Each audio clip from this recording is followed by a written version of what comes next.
Ang ehersisyong ito ay pampatibay sa tuhod, pangpaluwag sa masakit na balakang, pati sa hita, sa braso at saka sa talampakan. Hawakan ang dalawang talampakan na magkasalubong at iangat ang hita na parang lilipad.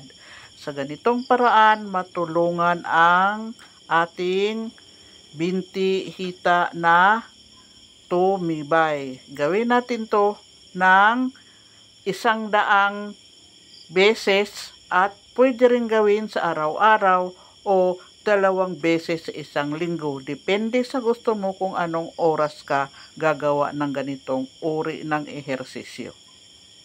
Ang ehersisyo ay parang masahe din yan sa katawan. Sa pamamagitan ng pag-ehersisyo ay tumitibay at magkaroon tayo ng resistensya.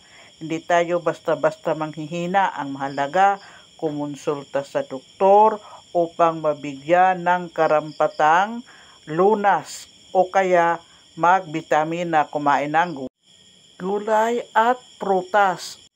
Teka muna, huwag ninyong biglain pag-ehersisyo ng ganito ha, padahan-dahan lang. Ako kasi medyo nasanay niya, kaya magagawa ko to ng 100 beses. Maganda rin to pati sa ating sciatica, likod at saka sa ating lumbar, giginhawa.